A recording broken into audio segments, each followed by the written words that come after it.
So today we're going to go over the good, the bad, the ugly. I'm the ugly, so that's 33% of the video done already. I'm a long-term World of Warcraft player, started playing about 14 years ago, and recently, due to lack of content and various other publicity issues, I decided to try other games. One of my friends had been bugging me to play this for a very long time, and that was Destiny 2. I had played Destiny 1, and apparently I dabbled in Destiny 2 on its release, but I honestly have no memory of this, but I was assured I did try it out. So let's begin the saga of Destiny 2 as a new player, or as they're known in the community, New Light. The game itself is a looter shooter. You shoot, then you loot. Simple.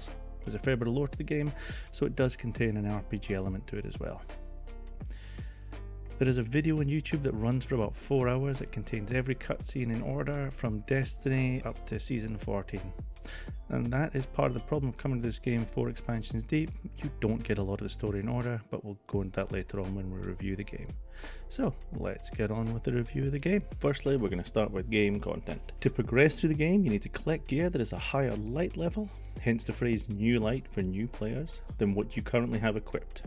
The higher level you get allows access to more features of the game, dungeons, raids, events, etc. And you literally just repeat that cycle like a hamster on a wheel, doing any activity in the game to get to the max level of light.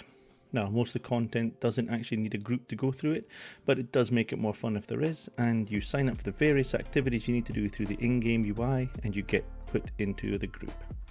There isn't a whole lot of talking to random groups, so until you know what you're doing, you'll just be following and trying not to die, and probably failing. But anyway, PvE, you've initially got strikes. Now this is mostly 3-player content, and it's quick content, maybe 10 to 20 minutes.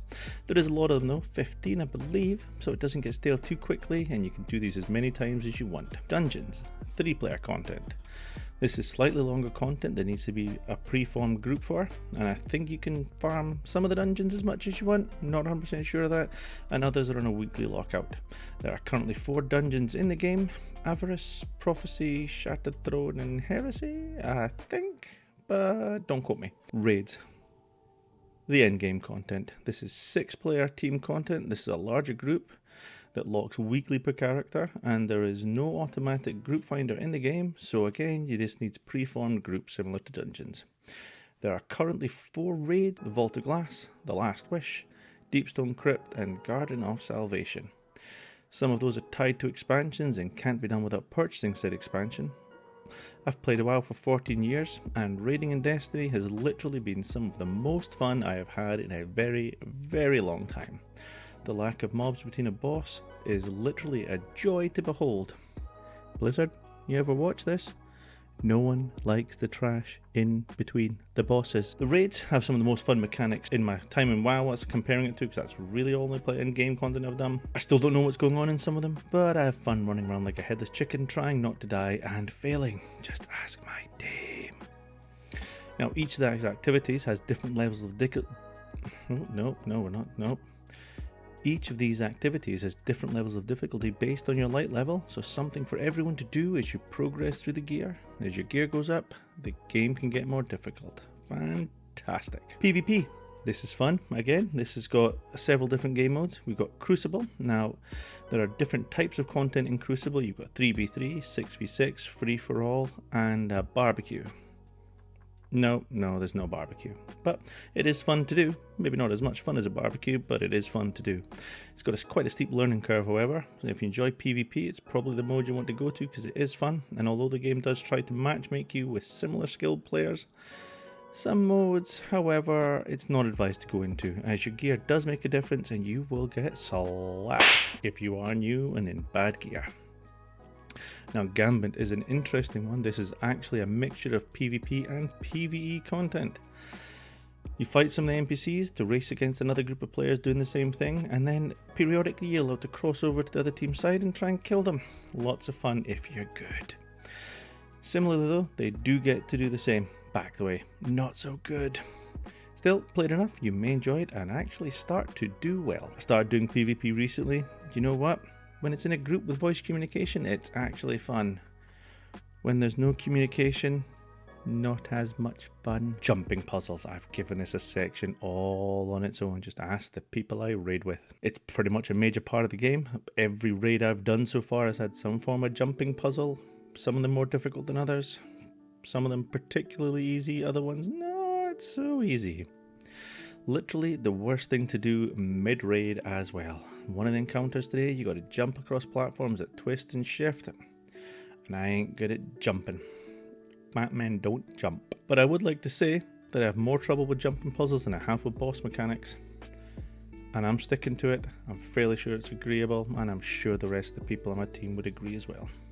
Simultaneously though, it is also one of the most enjoyable, and I get a huge sense of satisfaction from whenever I manage to get one down to the point that I can do it within a few tries. Never once managed one straight yet. Always takes a few tries. Still learning some of them though. Still learning some of them. Now, the story in Destiny. There is no structured order of things to this, and this is where things start to go downhill for the game, in my opinion. So you don't get anything in order. It's good for some people who don't like the story. It's bad for people who like a structured way of going through. You do A, B, C, D. Gives you the choice to do whatever you want to do, however you want, whenever you want.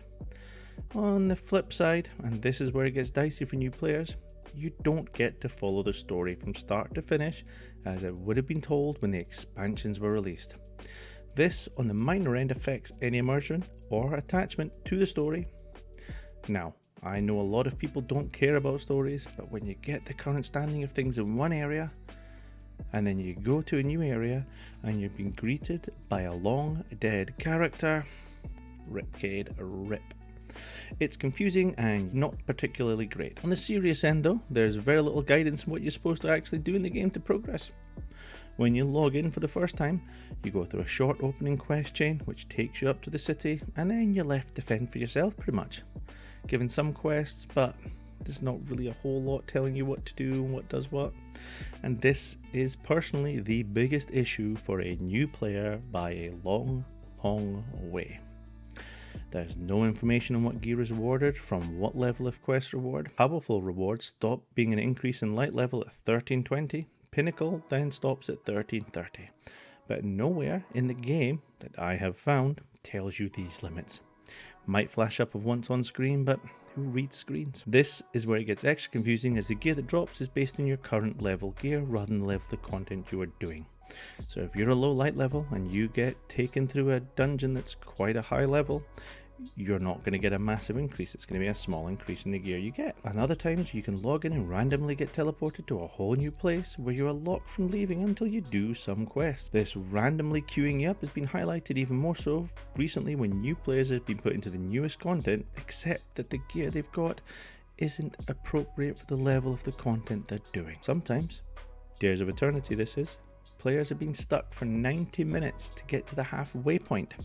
So much of an issue that some in the community decided to downgrade their light so that they can prioritize Bungie's group finder to allow them to find the new players in that instance, and then they equip their good gear to help them. Now, 90% of the stuff I needed to know, I had to either go to external sources, YouTube, Google, etc., or actually be told by other players in game. There is so much new players need to actually unpack when they start playing and get used to that when I searched YouTube for new players for Destiny 2, I found a 4.5 hour video where someone literally breaks down everything that needs to be explained for new players.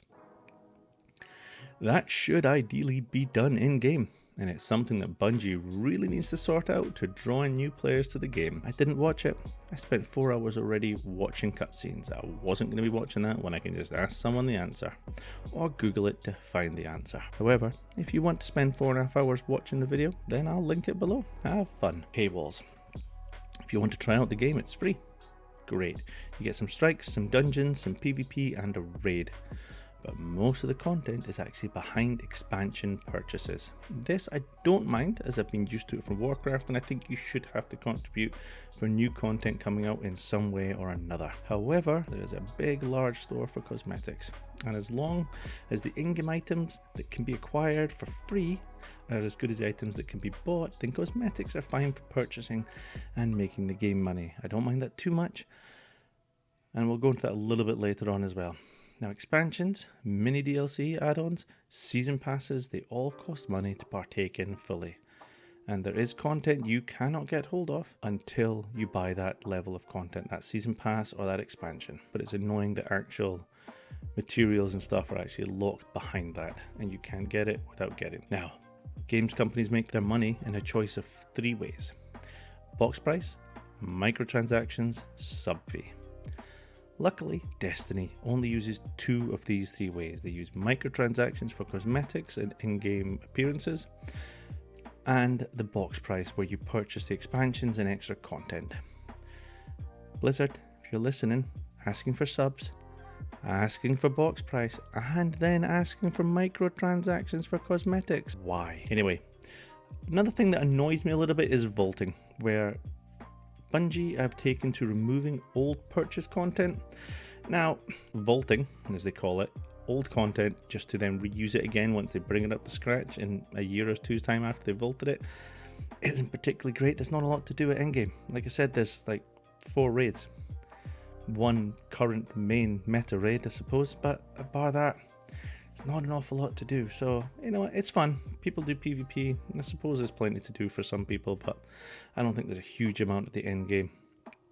And removing the old content that you've paid for, grates a little bit, and then they're going to end up selling it to you in another expansion to bring back again.